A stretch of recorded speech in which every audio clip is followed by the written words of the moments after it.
por ela, para que Deus a abençoe no percurso da viagem, né? Ela vai passar um período, né?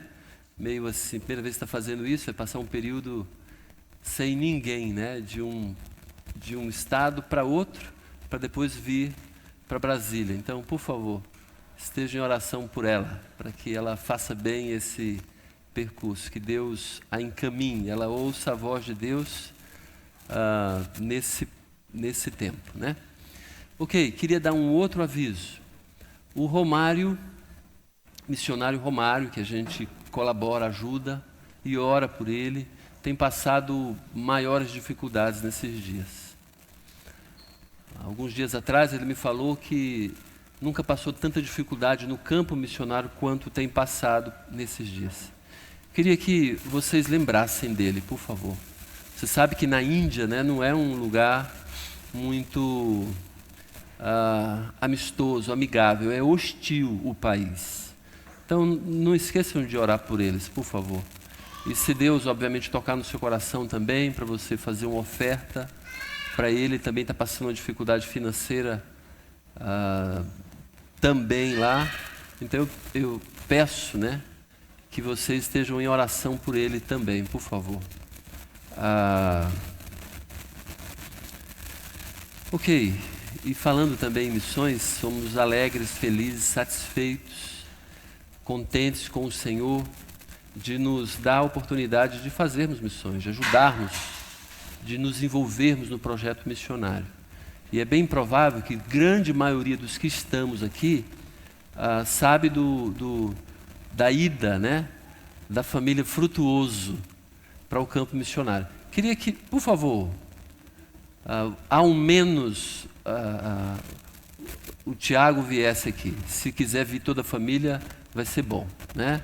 Mas se não, está tudo bem, sem nenhum problema. Já conhecemos vocês, né? Já sabemos a cara de todo mundo. Está faltando um da família, né? Aí.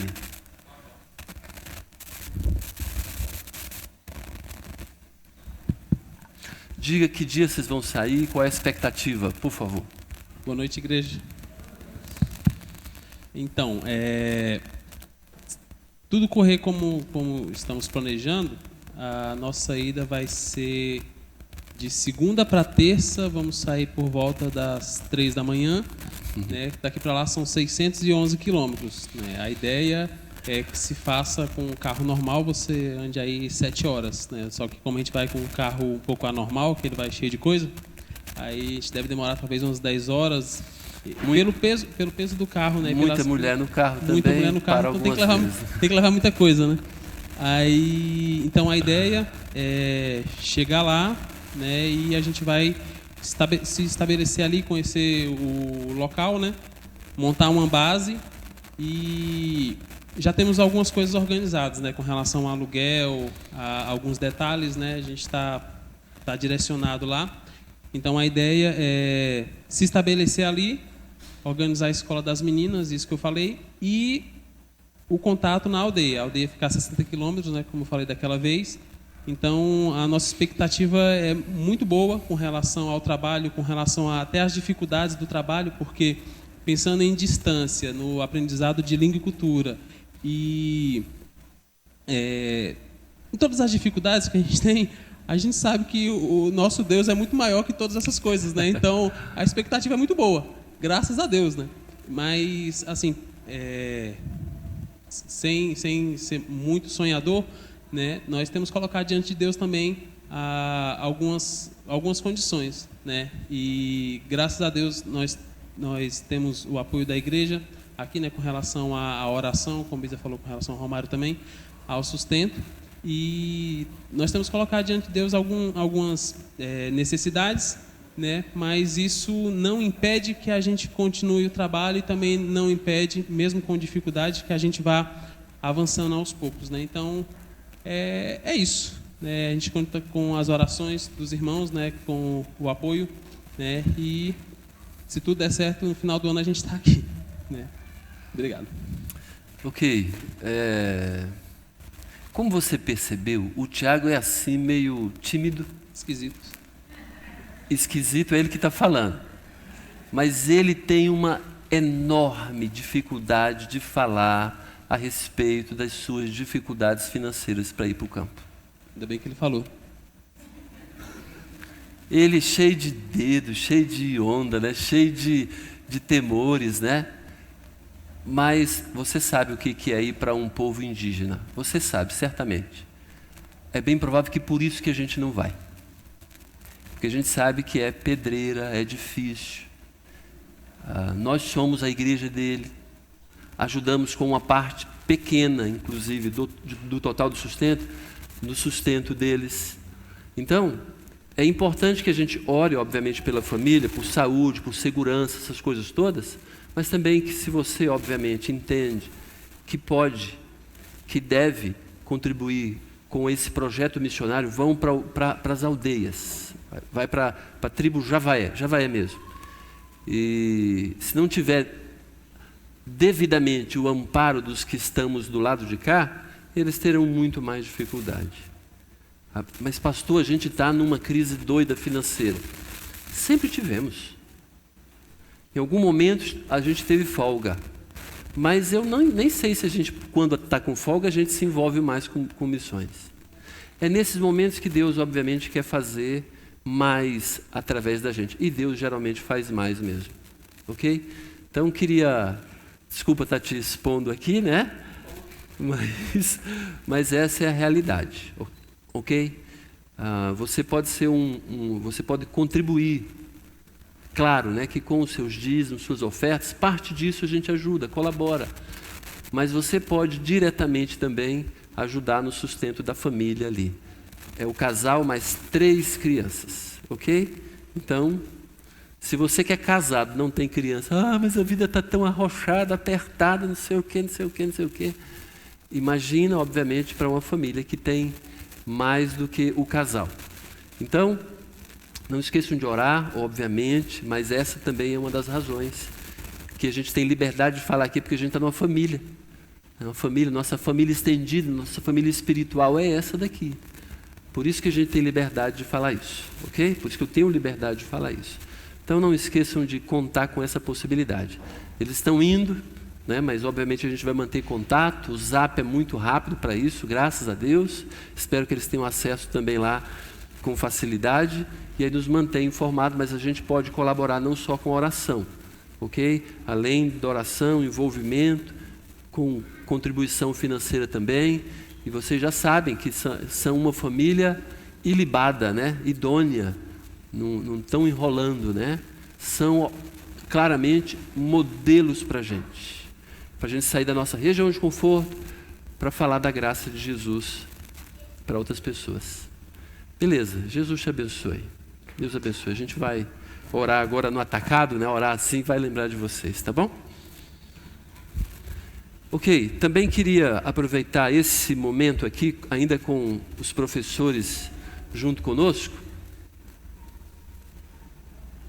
Ok, para falar que no próximo domingo a gente não vai voltar a ter o culto pela manhã, tá bem? A gente vai ter um tempo de treinamento aqui. Vou pegar as palavras do Tiago. Tiago não esse frutuoso, o Tiago que dirigiu o louvor. Ok? Tiago Cancão.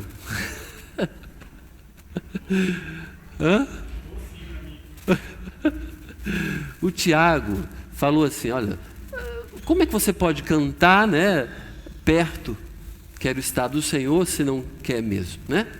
Então, eu também quero pegar essas palavras, né?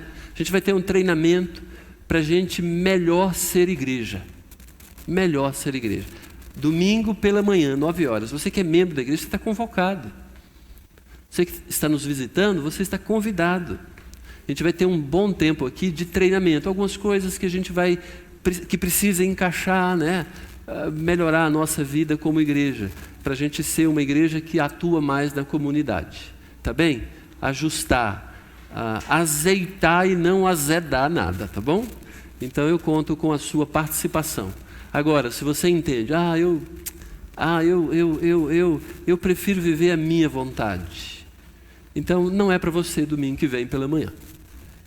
É para discípulo de Jesus, ok? Não é para alguém que tem autonomia, ok?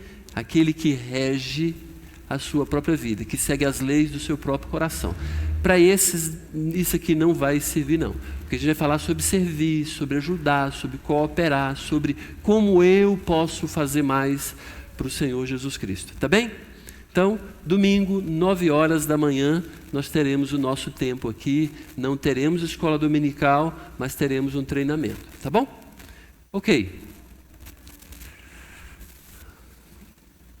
Vamos orar? Vamos orar. Pai eterno, muito obrigado pela oportunidade que o Senhor nos dá de participarmos dessa igreja, desse corpo do Senhor aqui na quadra 1 do Setor Sul. Muito obrigado. Mas reconhecemos que vivemos não só aqui é apenas o local da nossa reunião. Somos igreja onde estamos. Por isso pedimos graça ao Senhor para que possamos avançar mesmo com coragem, ousadia, que temos até falado no domingo passado e vamos repetir hoje. Nos abençoe com isso, por favor. Que a nossa vida seja de fato uma vida que agrada ao Senhor, fazendo aquilo que está no coração do Senhor. Assim seremos felizes. Assim teremos mais satisfação. Nos ajuda, Pai, por favor, nisso. Abençoe o Tiago Frutuoso e sua família, que já essa semana estão indo para o seu campo de atuação. Te agradecemos por eles, Senhor. Te louvamos por eles. Bendizemos o Senhor por ele fazer parte da nossa família, por eles fazerem parte da nossa família espiritual. Nos ajudam no cumprimento da nossa missão de levar o teu evangelho a toda criatura, indo a lugares que a gente não pode ir. Te agradecemos por eles. Pedimos que o Senhor abençoe a vida deles, abençoe essa família com toda sorte de bênçãos. Esteja com a tua mão bondosa, protetora, cuidadora, Senhor, sobre a vida deles. Abençoe em todo sentido, guardando de todo o mal, protegendo, dando o livramento que só o Senhor pode dar, para que eles possam efetivamente fazer a vontade do Senhor, fazendo discípulos de Jesus lá aonde eles estiverem. Nos abençoe também para que a gente entenda que podemos colaborar com a ida deles e a permanência deles no campo. Senhor, por favor, tem misericórdia da gente e deles. Também pedimos graça ao Senhor sobre a vida do Romário, nesse momento delicado que a vida dele que a família dele está passando. Abençoe também, por favor.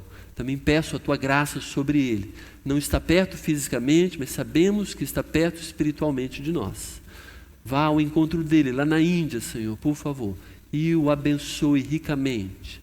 Dê das tuas bênçãos a ele, sobre a vida dele, por favor, Pai. Pedimos essas coisas, entendendo que o Senhor é todo poderoso para realizá-las. Também pedimos pelo momento das crianças lá atrás, que elas tenham um grande aproveitamento, por favor, em nome de Jesus, amém.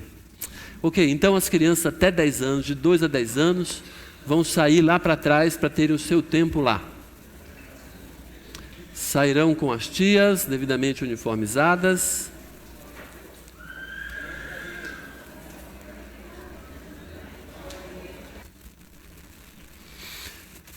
Estivemos falando sobre isso na semana passada e voltaremos a falar sobre fé, coragem e esperança. Estudamos parte do primeiro capítulo de Hebreus e chegamos na conclusão, conforme a mensagem do livro, de que Jesus Cristo é superior a qualquer ser do mundo, ok? Seja do mundo visível ou do mundo invisível.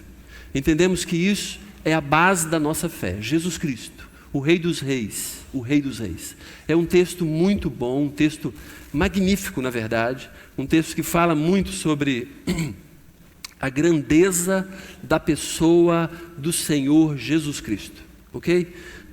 Hoje a gente vai continuar falando sobre fé, coragem e esperança, mas a gente vai dar um sustento, ou uma pausa, ou um momento, né, que é diferente,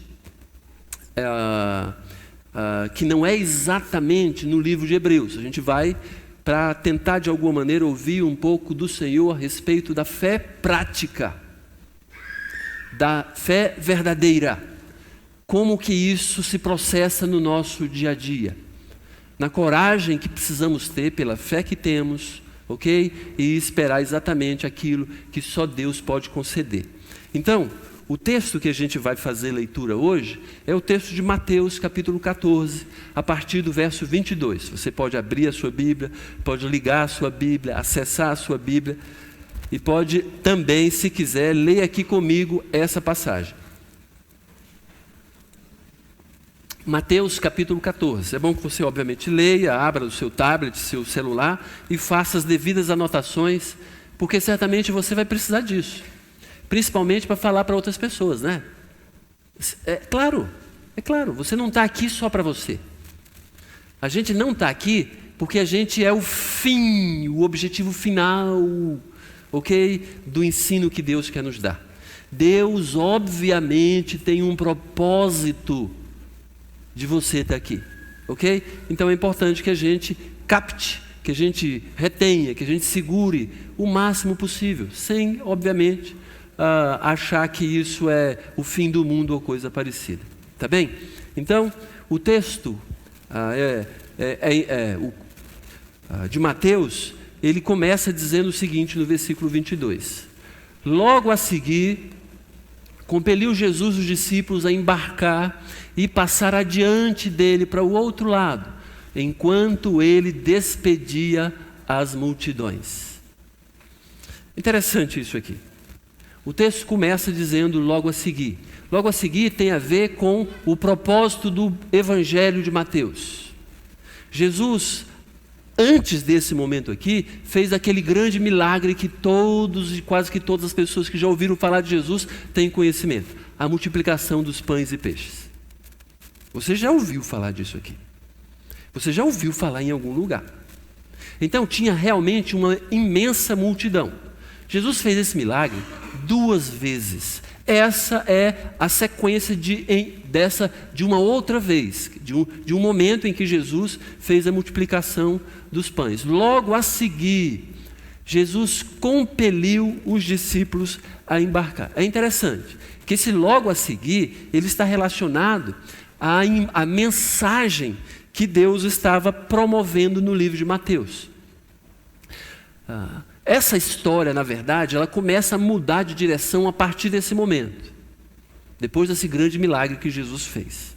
Porque Jesus sempre falou publicamente a respeito do seu ministério, de quem ele era, que era Deus eterno, veio para salvar o perdido, veio para nos salvar. Todo aquele, então, que deposita sua confiança somente em Jesus para salvar a sua vida, esse vai para o céu. Esse é o Evangelho. A gente não precisa, hoje mesmo vendo um comentário de uma música, na verdade de um vídeo que eu queria passar aqui, mas espero passar na próxima semana, um comentário ali, o vídeo fala sobre igreja, aquela coisa toda, mas o comentário, talvez o primeiro, fala assim: não nos esqueçamos de que igreja não salva ninguém, e não salva mesmo. Mas o que ele completa ao falar isso no comentário é o seguinte: precisamos fazer boas obras para merecer a salvação. É lógico que essa pessoa nunca ouviu falar de Jesus. Se ouviu, ouviu toscamente. Se Jesus veio ao mundo para nos salvar, é porque nós não conseguimos nos salvar. Então Deus entrou no mundo na pessoa de Jesus para morrer pelos pecados que me levaria para o inferno. Então eu, sabendo disso, a morte de Jesus na cruz, o sangue dele derramado na cruz, a morte dele machucada por nós, Jesus morreu para nos salvar. Então esse comentário ali é um comentário que não tem a ver com religião, não tem a ver com Jesus não, meu querido. Não tem a ver com Jesus, porque Jesus veio dizendo claramente: aquele que crê em mim tem a vida eterna. Ele não falou isso para fazer média, ele falou porque é verdade. Ele não falou assim: aquele que crê em mim faz boas obras tem a vida eterna. Não. Aquele que crê em mim faz alguma coisa, faz por merecer, vai para o céu. Não. Jesus falou: aquele que crê em mim. Porque o único pecado que leva as pessoas para o inferno, sabe qual é? O severo pecado é não crer no Salvador Jesus. Porque você bem sabe, se você leu já a Bíblia um pouquinho, de que Jesus é aquele que pode perdoar todo e qualquer pecado. Você pode ter sido o maior vilão, o bandido Power Plus do Brasil. Mas se você entrega a sua vida para Jesus salvar, entendendo claramente de que Jesus é o Salvador, morreu na cruz para salvar a sua vida, então a Bíblia fala que a gente passa a ser uma nova criatura. Eu vou para o céu por causa disso. Eu tenho certeza de que vou para o céu porque entreguei a minha vida para salvar. Mérito meu? Nunca. Eu não tenho méritos. A mensagem de Jesus pública era essa. Só que, como acontece hoje, Jesus começou a ser mais perseguido. Então Jesus já não podia, ele percebeu que estava sendo... João Batista já tinha sido morto. Aquele que já tinha anunciado sobre Jesus Cristo. Então, óbvio, é natural que a gente entenda isso também, que a situação era como que a gente vai pegar Jesus e também pegar os seus discípulos. Por isso que aqui o foco de Jesus começa a mudar. Jesus começa a ser mais restrito. Jesus estava sendo perseguido de forma maciça já. Agora, quando a gente está sendo perseguido, o que a gente tem que fazer? Parar de fazer aquilo que a gente sabe que tem que fazer? Não. A gente precisa arrumar a estratégia mais adequada para fazer isso. Mas principalmente é fazer, mesmo que seja num grupo, na empresa. O pessoal fica malhando de que sou cristão, e agora estou falando de que a graça de Jesus salva, que só Jesus salva, o pessoal começa a me perseguir. Eu não gosto de ser perseguido. Quem gosta de ser perseguido? Então, eu não preciso estar falando isso para todo mundo.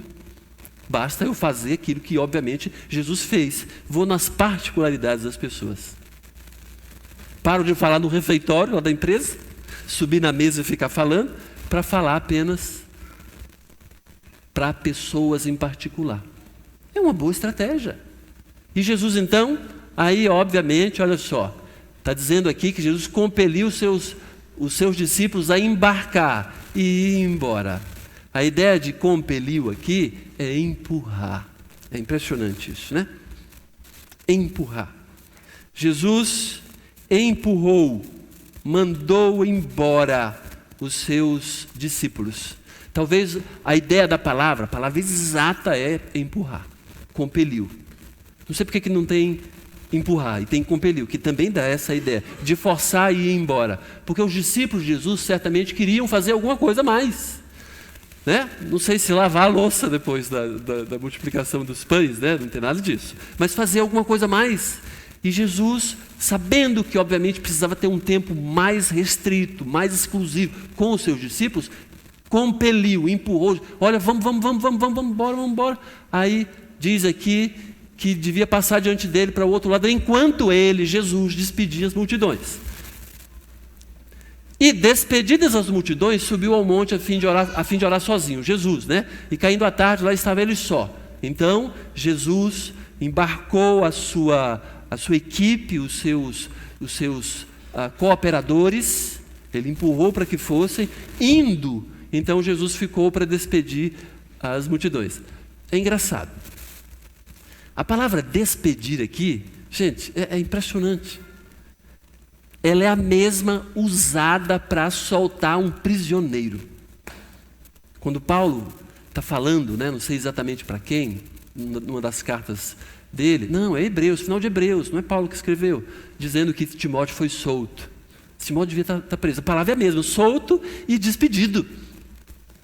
Mas quando Pilatos, você conhece essa história, estava Jesus e Barrabás.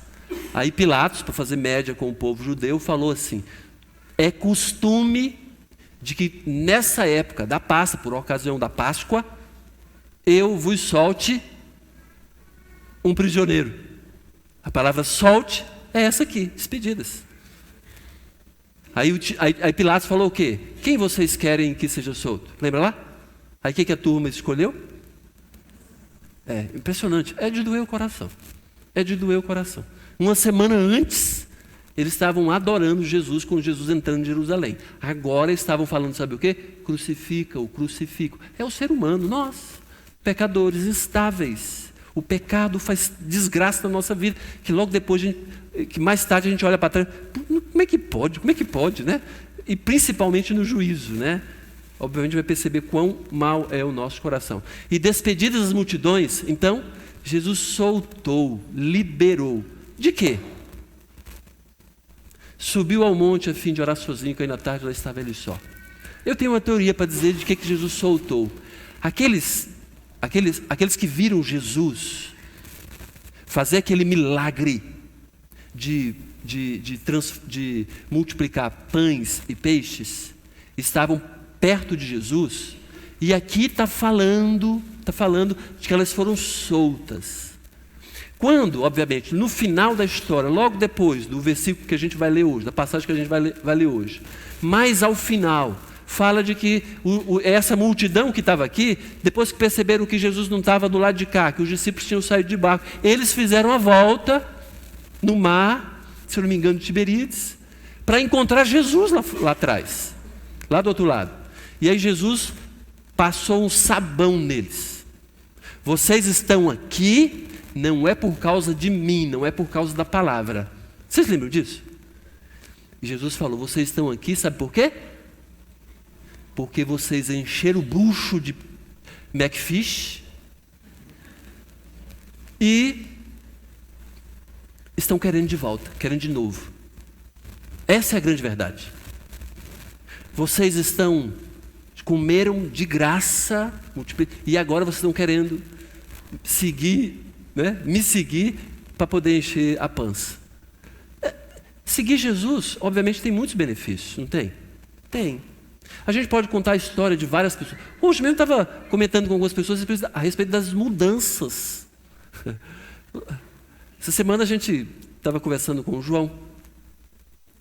João agora, vulgo, apelidado agora de João 16. Pergunta para o João depois a razão disso, tá bom?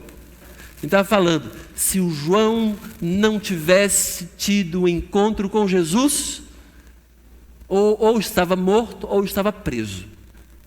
E quantos de nós? Eu era um desses, certamente. E outros? Não tivesse morto, estava preso, estava mendigando na rua. Muitos de nós.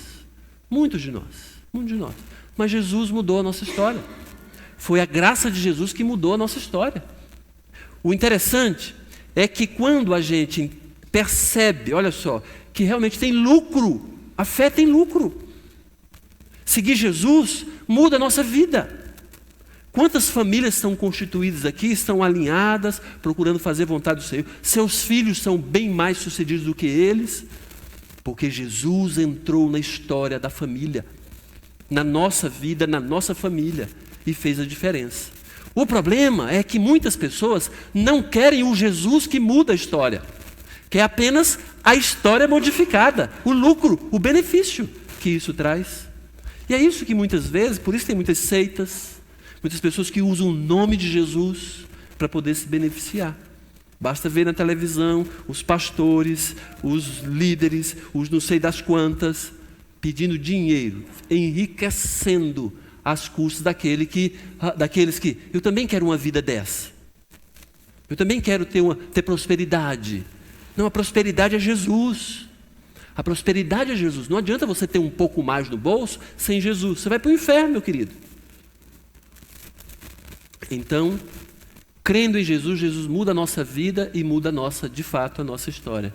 Despedido das multidões, subiu ao monte a fim de orar sozinho, porque Jesus também deveria ter esse tempo de orar sozinho, longe das pessoas. Quando ele subiu ao monte, o pessoal usa aqui essa ideia também, dizendo e achando que orar no monte é melhor do que orar aqui embaixo. Aí começa a religiosidade, achar que Deus ouve mais lá no monte do que aqui. É aquele tipo de gente que acha que Jesus ouve mais quem está de joelho do que quem está em pé. Ou tem que ler a Bíblia em pé porque é mais honra para Deus. Deus olha, é o coração, não onde nós estamos. Às vezes a formalidade ajuda, às vezes ficar em pé a gente presta mais atenção, às vezes de ficar de joelho também a gente tem uma oração um pouco mais devota, fervorosa. Mas isso, se o coração não estiver focado, mudado, atento, é nada, é só religião, é só prática, é só auê, é só fantasia. Por isso então que é importante a gente entender que orar de madrugada ou orar no monte não é mais especial e tem mais poder do que você orar sozinho no seu quarto, no seu canto, onde ninguém senão o Senhor Jesus, inclusive Jesus falou isso, né? Tem relação, só você e ele, tem contato, tá vivendo, né? A fim de orar sozinho. A ideia não era subir no monte, era de orar sozinho. E caindo à tarde, lá estava ele só. Entretanto, o barco já estava longe, o barco dos discípulos, que Jesus já tinha empurrado eles para longe, para seguirem, né? A muitos estádios da terra, longe, 5 quilômetros de distância. O barco já estava longe, a muitos estádios da terra, açoitado, apanhando pelas ondas, porque o vento era contrário. Gente, a nossa vida é assim, sabia? A nossa vida cristã não é ladeira abaixo, é ladeira acima. É açoitado pelo vento, açoitado muitas vezes pelo nosso próprio coração. A gente entendendo que precisa fazer alguma coisa, mas a gente fica medindo, criticando, botando terra, dizendo que não, e Jesus apontando o caminho. E a gente não, apesar de eu não querer, eu sei que isso é correto e eu vou fazer. Apesar disso, de alguma maneira, né, não é o que eu gostaria, mas eu sei que está correto, então eu vou obedecer ao Senhor Jesus.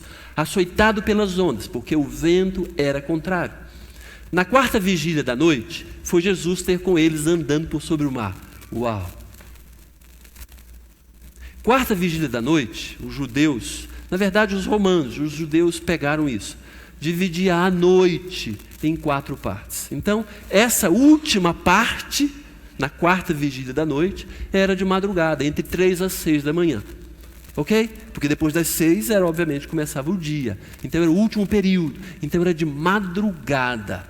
Os discípulos, cansados, certamente, também ali o barco açoitado pelas ondas, aquela preocupação, aquela situação toda, no mar. Aí diz que foi Jesus ter com eles andando por sobre o mar. Que coisa mais especial. Jesus, obviamente, querendo ter um contato com eles. Jesus não ia pegar outro barco, não precisava. Jesus mandou e ia encontrar com eles. É claro que Jesus podia se teletransportar e chegar no barco. Pum! Aparecia no barco. Mas Jesus queria ensinar. Jesus sempre tinha o propósito de ensinar. E aqui era uma dessas também. Jesus, então, chegou andando sobre as águas, apesar das águas estarem com aquelas ondas todas. Versículo 26. E os discípulos, ao verem-no andando sobre as águas, ficaram aterrados. É engraçado que um versículo só fala tanta coisa, né? Os discípulos, ao verem, perceberam, alguém viu um vulto ali, e aí diz, né? Andando sobre as águas, bem provavelmente começaram a perceber, está se aproximando. Sabe aquele negócio, vê só um vulto, começa a chegar, é igual nuvem, né? Nuvem, se você começa a reparar e você quiser ver coisas, né? Você começa a imaginar coisas também, né? É certo que num lugar escuro também, você começa a ficar preocupado também. Só que aquilo ali era muito mais do que só uma imagem de nuvem, né? Está chegando, está se aproximando, né? Aí que diz que eles ficaram aterrados. A palavra tem a ver com, sabe, a ideia, né, de abatido, inquieto, aquela sensação de que tem alguma coisa apertando a gente não sabe o que é. Coração aflito. Olha só o que fala ainda. Ficaram aterrados e exclamaram: é um fantasma! Se você não sabe nenhuma palavra grega, vai saber agora. Sabe qual é a palavra fantasma no grego? Sabe qual é? Fantasma. É a mesma palavra, achei engraçado isso. O que quer dizer isso aqui, né? É fantasma, a palavra escrita é fantasma em grego, mas significa aparição, aquilo que não é tão definido. Eles falaram, era um fantasma, né? É um fantasma, é uma aparição, é um, sei lá o que é, é uma assombração. É uma assombração. Na verdade, é isso que eles falaram. E tomados de medo, a palavra tomados de medo é uma palavrinha que você também conhece. Fobia. Eles estavam aterrorizados, é isso aqui. Por isso que gritaram. E tomados de medo, gritaram. O que é que eles gritaram? Ai, não é. Ui, não é. Ah, não é. A ideia da palavra aterrados de medo, gritaram, eu não posso encenar aqui, é de desespero. Imagina o desespero. O problema é que quem está num barco não tem muito para onde ir. Se tivesse, sumia no mundo. Papaléguas. Ia longe. Mas o melhor da cena vem a seguir. Gente, nós às vezes queremos fugir dos nossos problemas, não é? Ah, claro. Claro que queremos fugir, muitas vezes. Muitas vezes a gente está com o coração tão apertado porque um ente morreu. Ou perdeu o emprego. Ou aconteceu um acidente. Ou 10 cachorros que eu cuido morrem de uma vez só. Não sei. Imagina, aquelas coisas que você pensa, eu quero passar isso. Não tem jeito de voltar atrás, aí eu dou um pulo nesse problema, né? Nessa situação. Não tem. Você está cercado. Você está cercado. Não tem jeito. Imagina aqui. Numa situação dessa, de pavor, de desespero, aí entra Jesus. Na cena, né? Volta no foco, né? Mateus escrevendo. Mas Jesus imediatamente lhes disse. A palavra imediatamente tem a ver com rapidez. Imediatamente. Lhes disse, tem de bom ânimo, sou eu, não temais. A palavra tão necessária que acalenta o coração de quem está passando por um problema. Não vê saída, não vê para onde correr. Aí Jesus fala para mim e para você. Esse que a gente tem que depositar nossa fé nele. Aquele que é o Deus soberano, poderoso, que a gente viu na semana passada. Aquele que é o rei do universo, o criador de todas as coisas. A gente viu na semana passada. Aquele que é o brilho, o fulgor daquele Deus invisível. Jesus veio mostrar quem Deus era e como nós devemos ser. Então, imediatamente Jesus diz, tem de bom ânimo. A palavra bom ânimo significa coragem. Literalmente Jesus falou, coragem. Sou eu, não temais. Coragem, coragem, coragem. Coragem para quê? Fala para mim. Coragem para encarar a dificuldade. Coragem para encarar o problema, ao invés de fugir. Coragem. Era lógico que a palavra mais adequada que a gente poderia entender ou aceitar era Jesus falar mais imediatamente. Ele diz, sou eu, não fiquem com medo. Coragem, coragem. Vocês não precisam ficar com medo daquilo que parece um fantasma, mesmo que se fosse um demônio, mesmo que se fosse uma assombração, mesmo que tivesse sido, sei lá, um dragão subindo da terra. Jesus fala para a gente coragem. E os nossos problemas? Será que Jesus não fala para a gente também? Está falando das nossas dificuldades, os problemas que nós temos, o medo, o pavor, aquilo que é óbvio, muitas vezes incomoda o nosso coração. Problema com o vizinho, por exemplo. Coragem. Vai abençoar o vizinho.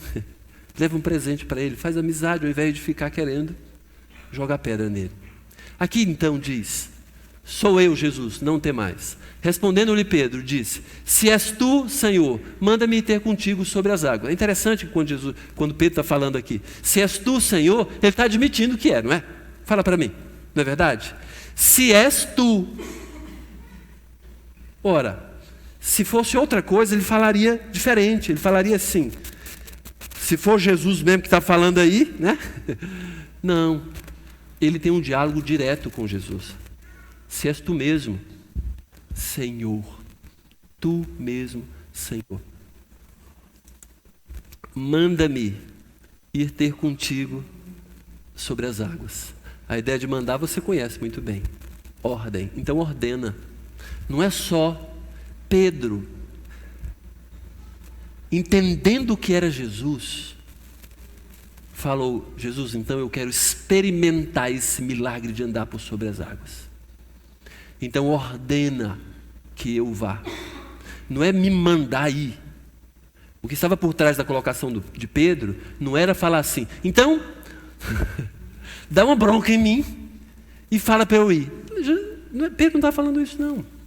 Pedro está falando assim: me ordena, faça com que eu vá por sobre as águas. Caramba, isso é também... É Pedro, né? Meio amalucado, meio... né? Desprovido muitas vezes de sensibilidade, mas é daquele que nos chama a atenção também pela sua ousadia. Aqui ele demonstrou coragem, nesse momento. Se és tu, Senhor, manda-me ter contigo por sobre as águas. E ele disse: vem. E Pedro, descendo do barco, andou por sobre as águas e foi ter com Jesus. Aleluia, glória a Deus. Beleza, se a gente acaba a história aqui, se cortasse a cena aqui, a gente ia ficar impressionado mais ainda. Pedro é uma das figuras mais exemplares do Novo Testamento. Andou por sobre as águas com Jesus. E andou mesmo, né? Mas não para aqui. A cena seguinte é Pedro declinando do que já começou, como a maioria da gente. Se você entende que um dia você foi mais vigoroso espiritualmente, já teve mais coragem, mais ousadia, teve mais fé, a gente se encaixa na vida de Pedro nessa cena. Uma pessoa que estava andando, lembra lá? Andando, foi ter com Jesus andando sobre as águas. A gente imagina Pedro descendo do barco, Jesus ordenou e ele, a ordem, o imperativo de Jesus, vem, vem. Quando Jesus manda, ordena, nada impede. Mas Jesus também conta e quer que a gente exerça fé. Enquanto Jesus ordenou e Pedro, debaixo da ordem de Jesus, sobre a ordem de Jesus, pisou na água e sentiu firmeza, era para aumentar muito mais a fé de Pedro, ou não? É verdade?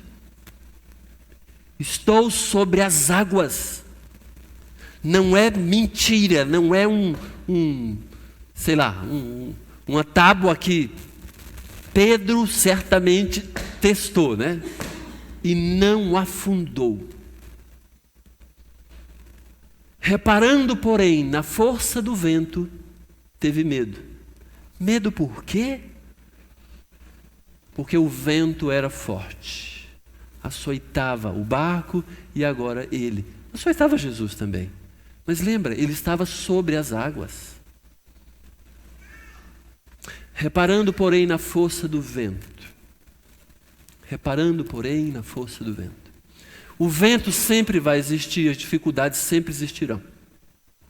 Mas é triste nós que conhecemos Jesus e entendemos quem é Jesus, começar a olhar para o vento, para as dificuldades, pelas dificuldades que nós passamos. É natural que o cristão passe por dificuldade.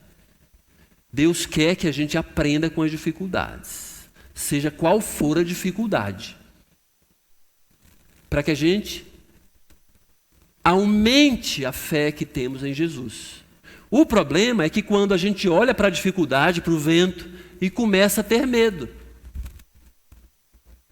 esquece a ordem, o imperativo de Jesus. Eu é que te coloquei aqui.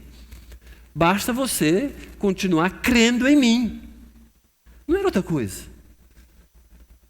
Reparando, a ideia é fitando os olhos, a ideia é fixando a sua atenção, olhando com o coração.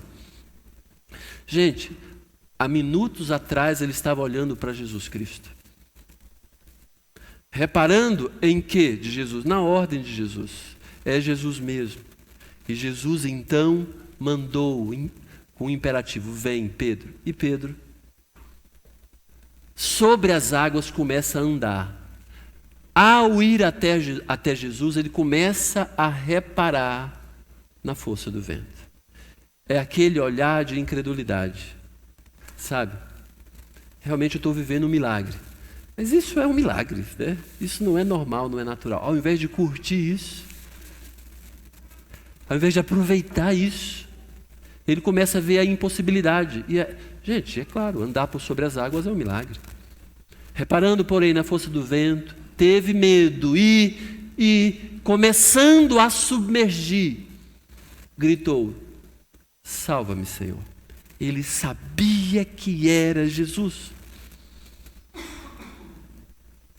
Começou a andar, não foi porque ele apenas aceitou uma proposta, uma palavra de ordem de alguém que ele não conhece. Não, era Jesus, ele sabia. Mas por causa do medo dele, ele começou a submergir. Por quê? Para o vento, para a dificuldade. Começando a submergir, né? Foi andando, não sei se ele parou e começou a descer. Por falta de fé, começou a submergir. E gritou: salva-me, Senhor. Me salva, Jesus, por favor. Por que ele gritou Jesus, né? Interessante. Sabia que Jesus podia socorrê-lo. E prontamente, gente, outra vez, lembra lá? Os discípulos apavorados, né, quando viram Jesus, imediatamente, aqui de novo, e prontamente Jesus, estendendo a mão, tomou e lhe disse: homem de pequena fé, por que duvidaste? Homem de pequena fé. Nós somos pessoas de pequena fé. O problema é que nós temos a grande possibilidade de aumentar a nossa fé e não aumentamos. De crer mais em Jesus e não cremos. E aí começamos a duvidar. Já estamos andando sobre as águas. É triste, muitas pessoas começam a vida espiritual cristã com Jesus na igreja num vigor, num ânimo. Daí a pouco começa a olhar muito mais a força do vento, às vezes perseguição, mas às vezes começa a olhar como força do vento, sabe o quê? Aquilo que ele está deixando. Às vezes uma patotinha, às vezes aquelas imoralidades, às vezes a bebedeira, às vezes o dinheiro ilícito. Aí ele, não, é melhor eu ficar com todas essas coisas e deixar Jesus de lado. Vai submergir, vai chegar a hora que ele vai dizer, sabe o quê? Senhor, salva-me, por favor. Eu já estou, a água está chegando na minha venta, no meu nariz. Prontamente, Jesus, estendendo a mão, tomou e lhe disse: homem de pequena fé, por que duvidaste? Subindo ambos para o barco, cessou o vento. Todo mundo já tinha aprendido o que deveria aprender. A lição do dia, da noite já tinha acontecido. Sabe por quê? E os que estavam no barco o adoraram. Aquilo que se presta somente a Deus e não a imagem, não a pessoas. O adoraram, devotaram a honra divina a Jesus. O adoraram, dizendo: verdadeiramente és filho de Deus. A figura de filho de Deus não é apenas aquele que é considerado um que foi gerado por Deus. Não, é que é igual a Deus. Ok? Verdadeiramente és filho de Deus. Ok? Queria, antes de passar para aquilo que a gente precisa levar para casa, só fazer esse paralelo do versículo 27 com o 31. Quando achavam que Jesus era um fantasma, gritaram apavorados, aterrados, diz o versículo 27. Mas Jesus imediatamente lhes disse: tem de bom ânimo, sou eu, não tem mais. Versículo 31. A pessoa de Jesus é assim. Pedro deixando de olhar para Jesus, começa a afundar. Deixou de olhar para Jesus para olhar para o vento. E prontamente Jesus, aí Pedro começou a afundar, Jesus, me socorre. E prontamente Jesus, estendendo a mão, tomou e lhe disse: homem de pequena fé, por que duvidaste? É um paralelo que Mateus usou. Versículo 27, 31. Imediatamente, prontamente, tem de bom ânimo, por que duvidaste? A ideia de coragem, bom ânimo, e por que você está duvidando? Estendendo a mão, tomou. Então, estender a mão é o mesmo, sou eu, não temais. Jesus faz conosco sempre isso. Jesus sempre está estendendo a mão para a gente na nossa dificuldade. Ao invés da gente correr para outro lado, ao invés de negar Jesus, ao invés de fazer besteira, então, devo me direcionar para a pessoa de Jesus. Aceitar a mão estendida de Jesus. Ao invés de ficar achando e continuar achando que é difícil. Não, é impossível, isso não pode. Ok. Fé, coragem e esperança. Mateus 14, 22 a 33 fala de Jesus e Pedro andando por sobre as águas. A mensagem desse bloco é essa daqui. Todo cristão precisa de fé inabalável para não afundar na vida espiritual. Anota isso no seu coração. Anota essa verdade no seu coração, de que todo cristão precisa de fé inabalável para não afundar na vida espiritual. Se você não tem uma fé inabalável, se você abala-se, ou se permite, ou se deixa abalar, você vai afundar na vida espiritual. Que coisas pode te abalar? Abalar a sua fé? Às vezes é perder o emprego. Às vezes é a doença de alguém, ou morte. Às vezes é um problema. Às vezes é porque você não passou naquele concurso de novo. Às vezes é perseguição de alguém. Às vezes é quando aquilo não dá certo, aquele projetinho da sua vida. Às vezes é o seu marido, a sua esposa, que é xarope, é chato, é chata. Às vezes é aquele pecado que insiste em bater na nossa porta.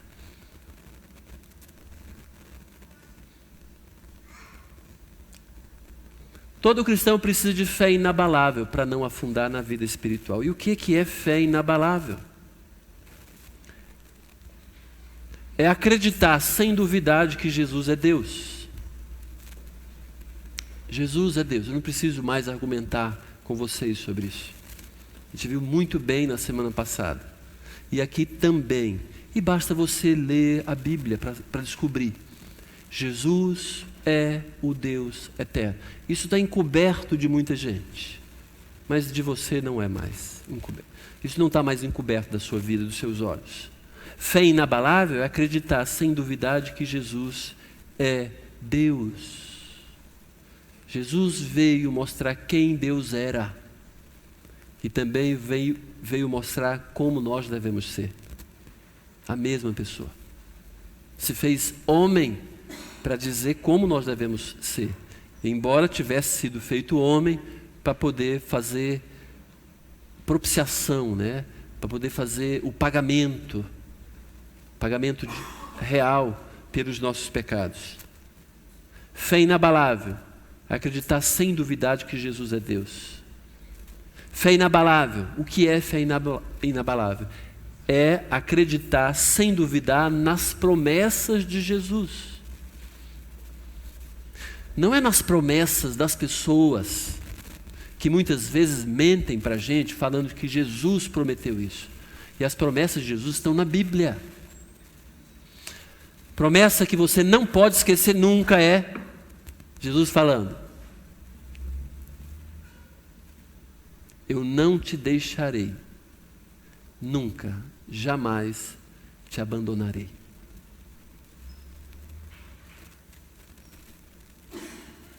E Jesus afirmou isso, mais ainda, porque isso fala em Hebreus, mas é o autor de Hebreus mencionando Deus falando com Josué, que está dizendo, serve para todos nós isso. Mas tem algo mais especial, Jesus falando, eu estou convosco todos os dias, até a consumação dos séculos. Ele está falando isso para mim e para você. Jesus está conosco. Promessa especial. Jesus não prometeu de que a gente vai ficar rico. Jesus não prometeu de que a gente não vai ficar doente. Jesus não prometeu de que a gente não vai ter problema. Quando a sua vida, que muitas vezes a nossa vida está bem, a maioria da nossa vida está bem. A gente não tem passado dificuldades, a gente não está num campo de concentração, a gente não está sendo perseguido, a gente não é forasteiro no outro país. Não é. Nossa vida relativamente é boa. A gente não está passando fome. Então já estamos no crédito. Isso que também o Tiago falou. Deus tem nos dado muito mais do que necessitamos. É verdade. Então devemos agradecer mais ainda esse Deus que é maravilhoso, bondoso para conosco. Mas Ele não prometeu de que a nossa vida não teria problema. Às vezes a gente fica chateado, abalado. Jesus não prometeu.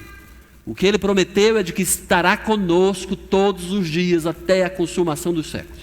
Eu não te deixarei, jamais te abandonarei. Pronto. Entre tantas outras coisas que Jesus também prometeu. Mas essas são mais importantes, no momento de crise, para que a gente tenha fé, coragem e esperança, esperar a ação de Jesus. E por fim, fé inabalável é acreditar sem duvidar de que Jesus nos ama de verdade. Gente, isso é espetacular. Que Deus nos amou de tal maneira que deu Jesus para resgatar a nossa vida. Quando você olha para essa cena, até mesmo uma cena didática, e Jesus vê os seus discípulos apavorados, temerosos, é aquele que fala, sou eu, não temam. Quando ele vê Pedro afundando por incredulidade, por falta de fé, que a nossa, muitas vezes, tendência de fazer era deixar afundar.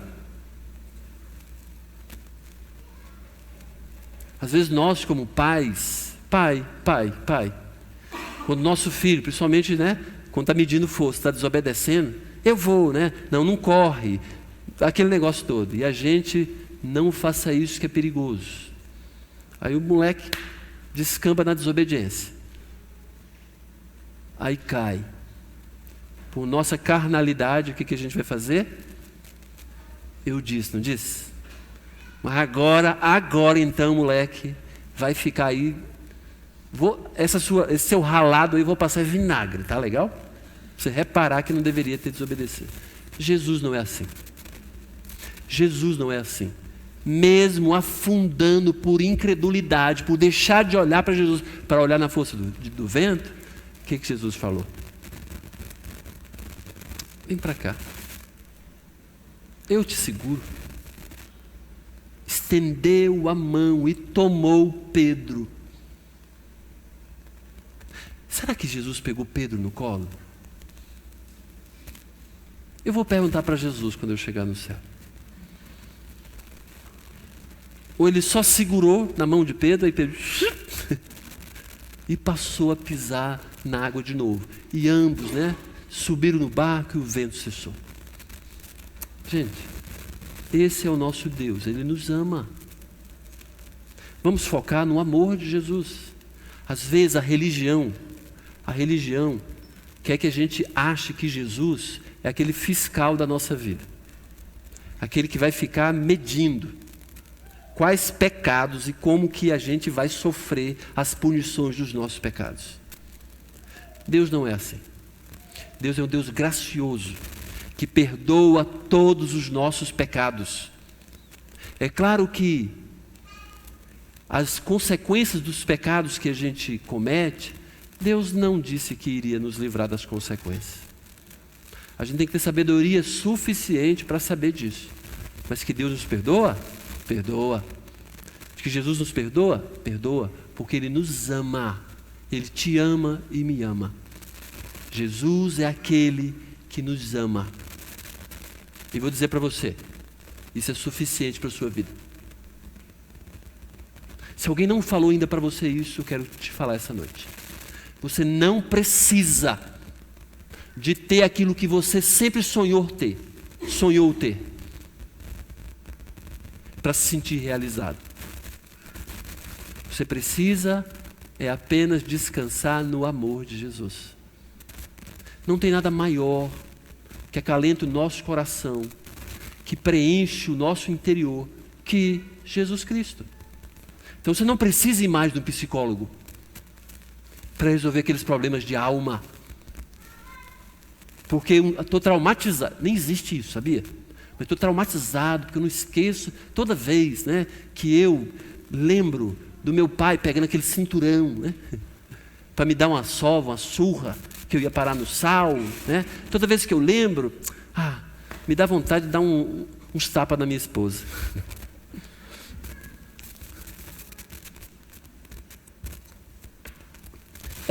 Trauma espiritual, tá tudo a ver com essas coisas. A pessoa às vezes está cometendo pecado, está às vezes fazendo besteira na vida. É aquele que fuma maconha, aquele que bebe cachaça, e dizendo que só faz isso porque tem problema, porque é traumatizado. Psicologia não resolve isso de verdade. Sabe quem resolve? Jesus. Jesus resolve na raiz. Na raiz. Fui maltratado por alguém. Todos nós somos. Mas eu fui severamente maltratado. Jesus resolve isso, não precisa ficar. Porque quando você entende que é amado por Jesus, que Ele perdoou todos os seus pecados, você tem facilidade de perdoar todas as pessoas que lhe causaram mal. Ou não? Ou você acha que não é pecador? Nós somos pecadores. Jesus nos perdoou, porque nos ama. Eu queria que a gente entendesse isso para levar, obviamente, para a nossa semana, para a nossa vida. Jesus nos amou tanto, tanto, tanto, tanto, que morreu no nosso lugar. Perdoou os nossos pecados, a gente vai morar no céu com Ele. Ok. Vamos orar. Agradecendo esse tão grande amor de Jesus.